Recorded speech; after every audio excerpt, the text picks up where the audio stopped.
Let's say you have a taco. Now every taco is different, not all tacos are created equal, but the general standard for a taco is a folded tortilla that contains a mixture of ingredients.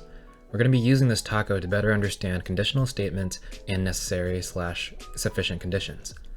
In chapter 1.2 we learned about conditional statements, or if-then statements. These statements can be broken down into two key parts: the antecedent or the consequent. The antecedent is the if part, establishing what needs to be true in order for the consequent, the then part, to also be true. If I eat tacos, then I am less sad. If A, then B. Now the reason why conditional statements are interesting is because they introduce two things: necessary and sufficient conditions.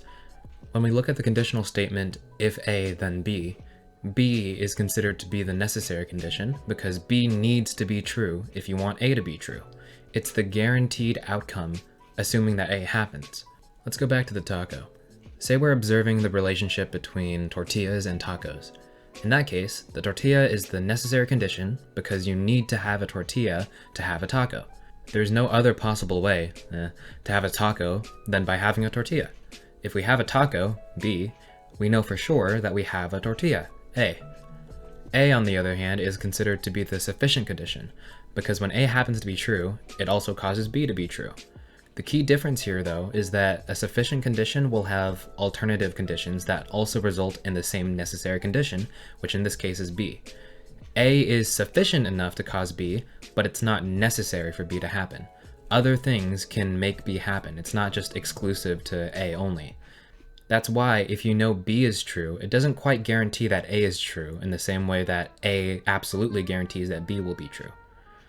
We already established that tortillas are a necessary condition for a taco. That means tacos are a sufficient condition to guarantee that we have a tortilla.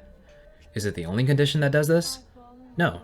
You can have things like burritos and quesadillas that aren't tacos, but still satisfy us with a tortilla. Knowing we have tortillas doesn't guarantee that we have a taco. The presence of a taco is sufficient to provide us with a tortilla, while the presence of a tortilla is necessary to have a taco. So that's it.